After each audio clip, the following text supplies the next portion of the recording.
Muito bem, então é isso. Esse é um vínculo permanente, né? Permanente quer dizer, não quer dizer que é eterno, que não possa ser rescindido, como eu acabei de falar, mas a ideia é ficar mesmo. Ficar, né? Tem muita discussão com relação a isso, né? Muita gente contesta, essas OS estão acabando com a administração e estão mandando uma conta imensa, estão privatizando a saúde. São discussões relevantes, né? Estão privatizando a saúde. Várias ações nesse sentido chegaram, né, ao Supremo Tribunal Federal, né, ações de inconstitucionalidade contra a lei que cria a OS, dizendo que isso aí deveria ser proibido, mas o Supremo Tribunal Federal manteve, disse que não tem problema nenhum, porque existem OS, aquelas OS que desviam dinheiro público devem ser fiscalizadas, mas a maioria das OS funcionam direitinho, não superfaturam nada, e deram o exemplo da Rede Sara de hospitais de reabilitação. Né? Então, essa Rede Sara de hospitais, existe Rede Sara em diversos municípios, né? Aqui no Rio, em Recife, acho que em Salvador, em vários lugares espalhados pelo Brasil.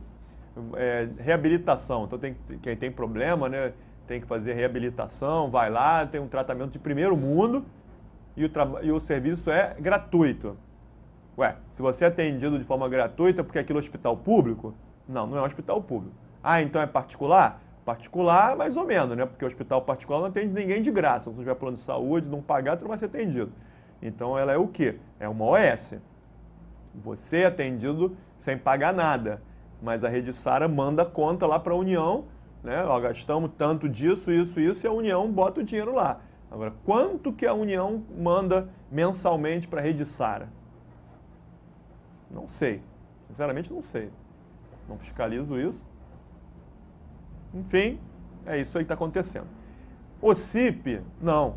OCIP são ONGs que existem já previamente, né? Então atuam lá, fazem trabalhos sociais relevantes com morador de rua, com pessoal que tem alcoolismo, e assim por diante. E aí o poder público chega ali e, caso a caso, uma parceria, vou fazer uma parceria contigo para você fazer um trabalho durante um determinado tempo dentro da comunidade e tal, para atender, vai fazer um trabalho, isso, define lá o que vai ser investido, o que vai ser gasto, parará, manda a conta, comprova, mas vai ficar um tempo, acabou. Vamos ficar durante 1 ano, 2, 3, sei lá. Mas a ideia não é aquela entidade vir para assumir de forma definitiva nenhum serviço social que é do Estado, portanto não vai causar extinção de nenhuma estrutura do Estado, vai vir para somar. Não existe nenhuma ação contestando a legislação que trata de OCIP. Que essas OCIPs, como elas não ficam em definitivo, elas são fiscalizadas de maneira muito mais fáceis, né? E não tem problema nenhum. Prefeito de prova, né? Se entrar nesse mérito, né? Tanto OS quanto OCIP são entidades paraestatais, não fazem parte da administração, prestam serviços sociais. Quando muito, podem perguntar, né, qual é a entidade paraestatal que causa a extinção da estrutura do Estado? É a OS, porque firma contrato de gestão. Qual é a entidade social que firma termo de parceria de forma temporária para prestar aquele serviço ali, pontuais? São as OCIPs. Ok? Ok. Acho que até está de muito bom tamanho o que eu falei com vocês a respeito de entidades paraestatais. Tá legal? Tudo bem. Bom, e aí vamos entender o seguinte. Agora eu vou falar com vocês o que é uma agência. A gente já sabe quais são as entidades da administração direta, quais são as entidades da administração indireta e quais são as entidades paraestatais. Né? Por coincidência, são 4, 4 e 4, né? Tudo 4. Né? Entidade de administração direta, União, Estado Federal, Municípios, autarquias, fundações e empresas públicas de economia mista, Rede S, Serviços Sociais Autônomos, Fundação de Apoio OS e OCIP. 4, 4 e 4. E o que é agência? Agência não é um novo tipo de entidade, não é uma nova espécie de entidade. Agência é apenas uma qualificação, é um título que é concedido por uma razão específica, que eu vou ver com vocês agora, a uma entidade da administração indireta. Ou seja, é uma autarquia que por algum motivo será qualificada como agência. É uma fundação que por algum motivo será qualificada como agência. Então, antes de mais nada, independente de ser agência, ela já é autarquia, então vale tudo aquilo que a gente já estudou de autarquia, certo? Todas aquelas características da autarquia valem porque, antes de mais nada, é uma autarquia. Quais são?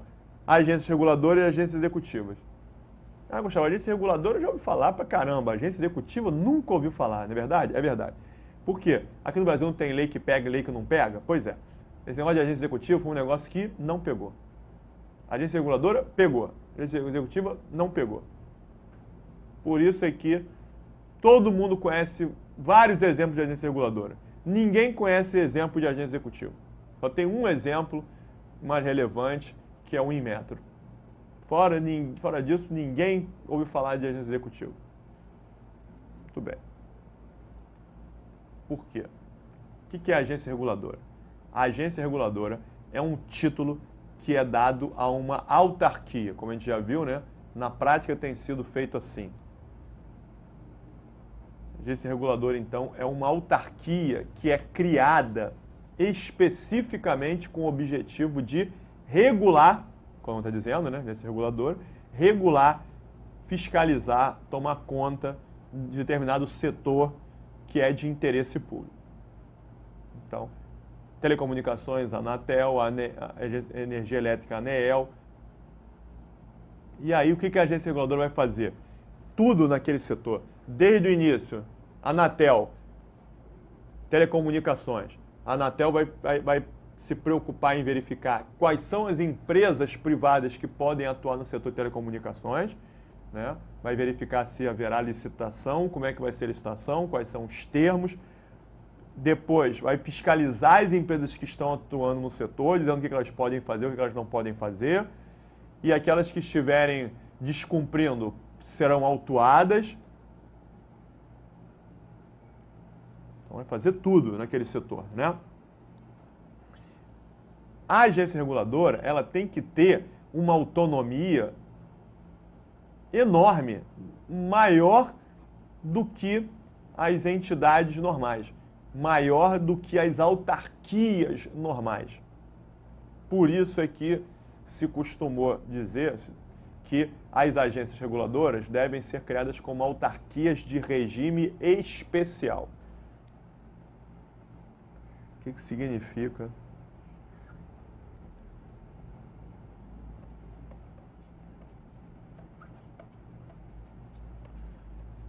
A expressão de regime especial. A autarquia de regime especial é uma autarquia superpoderosa. Então, não existe uma definição precisa e fechada do que seja autarquia de regime especial. Tá? Não existe uma... a autarquia de regime especial, toda autarquia de regime especial tem isso, isso, isso. Não. Tem a autarquia de regime especial que pode fazer isso, a outra não pode. Uma pode assim, essa também pode, essa não pode isso. Então, existem diferenças. Não tem uma lista fechada de regras. Importante você entender o seguinte. Qualquer autarquia que tenha uma regra diferenciada das autarquias normais é autarquia de regime especial. Ah, Gustavo, como assim? Bom, eu falei com vocês antes que quem é que manda na autarquia? O presidente da autarquia. Quem é que manda na fundação? O presidente da fundação. Quem é que manda na empresa pública e na sociedade de economia mista? O presidente dessa empresa pública e dessa sociedade de economia mista. Certo? Certo. Por isso que, em tese, todas elas têm independência. Só que quem escolhe livremente e nomeia o presidente dessa autarquia, dessa empresa pública, dessa fundação e dessa economista, o presidente da República. E o presidente da República tem a capacidade de exonerar, colocar para fora, né? Exonerar o presidente dessa autarquia, dessa empresa pública, fundação, economista, a hora que quiser e bem entender. Isso significa dizer que diretor de entidade, o dirigente de entidade da administração indireta ocupa um cargo em comissão de livre nomeação e livre exoneração. Presidente da Petrobras, cargo em comissão. Foi escolhido o presidente da República, foi nomeado. A hora que o presidente da República não quiser mais, exonera. Então não existe concurso público para ser presidente da Petrobras, não existe concurso público para ser presidente dos Correios, nem do Banco do Brasil, nem do IBAMA. Cargo em comissão, de livre nomeação e livre exoneração. Certo? Certo. Então, é a regra nas entidades de administração indireta. Tá. Algumas autarquias têm regras diferenciadas. Em algumas autarquias, a nomeação não é livre ou a exoneração não é livre. Então, se você entender que naquela autarquia a nomeação não é livre ou a exoneração não é livre, ou ambos não são livres, significa dizer que aquela autarquia é sim de regime especial. Ok? Ok. Exemplo, a agência reguladora. Então, a agência reguladora é a autarquia de regime especial. Mas nem toda autarquia de regime especial é agência reguladora. Por que isso? Existem outras autarquias de regime especial que não são agências reguladoras. Por exemplo, o Banco Central. O Banco Central tem uma regra diferente, porque a Constituição Federal diz que o presidente do Banco Central é nomeado pelo presidente da República, mas depende de aprovação prévia pelo Senado Federal. Opa! O presidente da República não pode escolher quem ele quiser e bem entender para ser presidente do Banco Central. Então, significa dizer que o Banco Central não segue a regra das autarquias normais, então é uma autarquia de regime especial.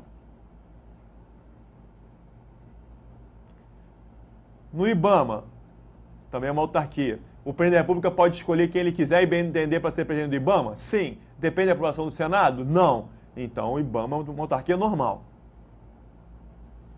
Os conselhos de fiscalização de profissões.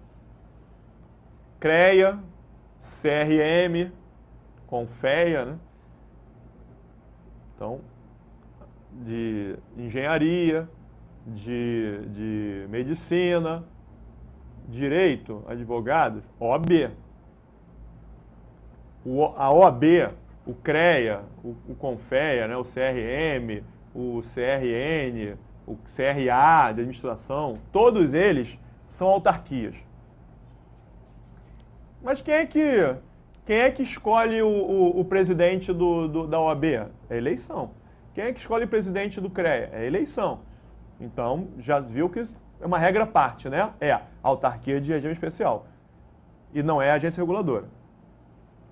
Ok? Ok. Então, nas autarquias, as agências reguladoras são espécies de autarquias de regime especial. Porque, nesses casos, o presidente da Anatel, ele tem que ter liberdade, ele tem que ter autonomia para tomar decisões. Então, uma empresa, imagina, gente, antigamente não tinha telefone no Brasil, não é? Ninguém tinha telefone, celular nem pensar. E até linha telefônica era complicada, até que o pessoal vendia linha telefônica. Uma fortuna. Porque era difícil. Sabe por que era difícil ter telefone no Brasil? Porque as empresas de telefonia lá de fora não vinham para o Brasil. E por que não vinham? Porque no Brasil não havia regras claras. Então lá fora, uma empresa americana pensava assim, eu vou para o Brasil para botar telefone celular no Brasil só tem cobra andando no meio. O pessoal achava que só tinha cobra andando no meio da rua aqui, né? Pô, lá só tem cobra e mosquito. Não tem nada. Eu vou gastar uma fortuna para instalar uma rede telefônica lá, instalar antena, instalar tudo quanto é lugar. Vou gastar uma fortuna. E aí, 1 ano, 2 anos depois, chega um presidente da República lá e fala assim, olha só, agora eu vou estatizar esse negócio todo, vou ficar com tudo. E eu vou tomar prejuízo? Negativo. Não sei quem é que manda lá, é uma bagunça. A partir do momento que resolveram criar agências reguladoras, na verdade não foi o Brasil que criou não, hein, gente? Isso aí a gente copiou dos Estados Unidos. Lá também é assim. Parece que está falando mal do brasileiro, mas lá também o pessoal tinha medo. Uma empresa inglesa tinha medo de ir para os Estados Unidos que não sabia o que podia acontecer, e vice-versa. Aí, olha só, pode vir para cá e investir aqui no Brasil, porque aqui no Brasil tem uma agência reguladora para ver o que as empresas de fora terão que fazer e vai garantir os contratos e vai garantir a tua lucratividade. Aí se o presidente da República quiser estatizar, o presidente da República não pode tomar decisão nenhuma, porque quem manda é o presidente da agência reguladora. Mas se o presidente da República quiser botar o presidente da agência reguladora para fora e botar um cara da confiança dele, não pode. Não pode? Então beleza, então eu vou. A ideia é essa. Então a agência reguladora teve que ser criada como autarquia de regime especial. Então o presidente da agência reguladora é nomeado pelo presidente da República, mas a escolha deve ser aprovada pelo Senado Federal. Os senadores devem verificar se aquele cara tem conhecimento técnico na área. Quem vai ser presidente da Anatel? Os senadores vão verificar e fazer perguntas técnicas, ver se ele entende telecomunicações. Se ele não entende telecomunicações, não pode ter presidente da Anatel. E depois que ele for nomeado, a lei que criou a Anatel diz que ele terá um mandato de tantos anos, 3 anos, 4 anos. Quem vai definir o prazo é a lei criadora daquela agência reguladora. 4 anos? Durante os 4 anos, o presidente da República não vai poder exonerar aquele presidente da Anatel.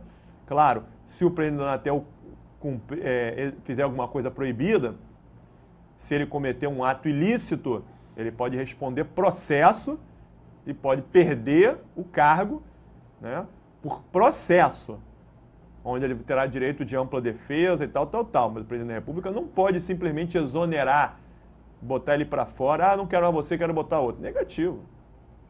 Isso garante uma autonomia imensa às agências reguladoras. E foi por isso que as empresas de fora vieram para cá. E é por isso que a agência reguladora, de fato, tem que ficar no meio do caminho, tem que ver o interesse dos cidadãos, o interesse do brasileiro que quer uma linha telefônica de boa qualidade, exigir que a empresa invista, mas também vai garantir para a empresa o direito dela reajustar as tarifas telefônicas anualmente, de acordo com os investimentos, tal. Não pode ser lá OK, não. Tem que congelar a tarifa telefônica durante 5 anos. A empresa, peraí, não foi assim que foi combinado. Certo? Então, gente, é isso aí. A agência reguladora é criada como autarquia de regime especial. Principal prerrogativa é essa que eu acabei de falar. Tá legal? Cuidado, gente, com o seguinte, hein? Decisão reiterada do Supremo Tribunal Federal. Pode ficar muito, muito bem na tua prova.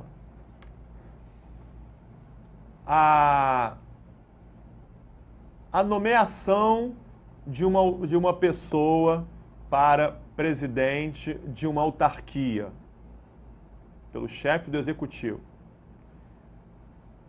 pode depender de prévia aprovação pelo Poder Legislativo? Sim. Se a nomeação daquela pessoa para ser dirigente da autarquia pelo Legislativo depende de aprovação pelo Legislativo, significa dizer que aquela entidade será uma autarquia de regime especial, ou seja, só se admite necessidade de aprovação pelo Legislativo para autarquias, que então serão designadas como autarquia de regime especial. Já houve diversas leis, colocaram na Constituição de um Estado, né, Estado tal, Estado de Pernambuco, colocaram na Constituição estadual dizendo o seguinte: os dirigentes de todas as entidades da administração indireta serão nomeadas pelo governador, mas precisarão de prévia aprovação pela Assembleia Legislativa. Estou falando do nível federal, estou transportando para o nível estadual, né, por simetria. Então, é permitido haver necessidade de aprovação pelo legislativo, no caso estadual, para a nomeação de uma autoridade para ser presidente de uma sociedade economia mista, de uma empresa pública ou de uma fundação? Não, porque isso configura invasão de um poder no outro. O poder executivo tem que ter discricionariedade, tem que ter liberdade, o presidente da República tem que ter liberdade para escolher quem ele quiser para as entidades de administração indireta, salvo se for uma autarquia de regime especial. Aí tudo bem. Então, permite-se a necessidade de aprovação pelo legislativo para a autarquia, que será a autarquia de regime especial, mas não é permitida para as demais entidades de administração indireta. Ok? Cuidado com isso, hein? Agora, recentemente, eu botei isso no meu Facebook, no meu site, né? Estou colocando na página onde eu vou passar, essas decisões. Já teve decisão, toda hora tem decisão do STF. Pode cair na tua prova, hein? Tá legal? Fica esperto, hein? Fica atento. E o que é agência executiva? A agência executiva é uma qualificação que será dada a uma autarquia ou a uma fundação. Existe uma lei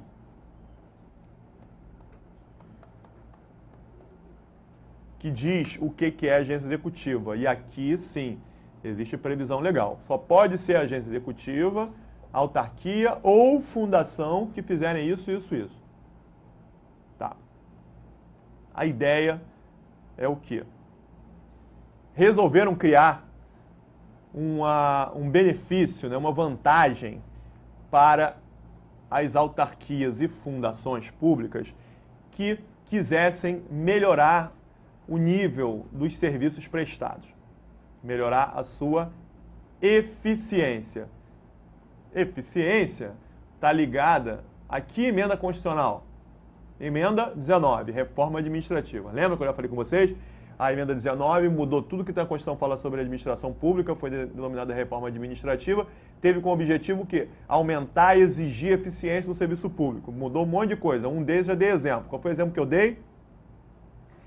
A emenda alterou o caput do artigo 39, passando a prever, em 98, a possibilidade da administração direta autárquica e fundacional fazer concurso para pessoal pelo regime da CLT, porque esse pessoal que entrar como seletista vai ter que trabalhar direitinho, porque não vai adquirir estabilidade. Se não trabalhar direitinho, é mandado embora. Dificilmente dá para mandar embora um servidor estável por avaliação de eficiência. Não é isso? Aliás, vamos bater isso com muito mais calma lá na frente. Mas isso veio na emenda 19. Tá legal. A emenda 19 fez o quê? Criou também esse parágrafo 8º do artigo 37 da Constituição Federal.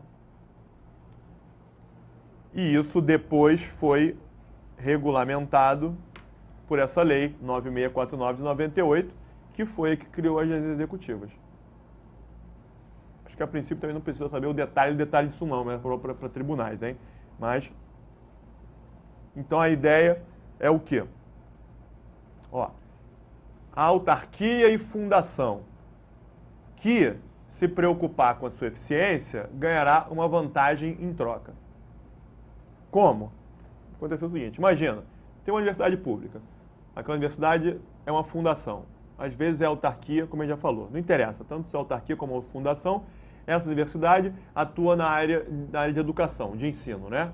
Então, se aquela universidade preparar um programa, um projeto de reestruturação, né, criando melhorias, cursos, atividades extracurriculares, diminuir custos, enxugar a folha, tal, se melhorar a sua eficiência, pega esse projeto, leva para a União, por meio do Ministério da Educação.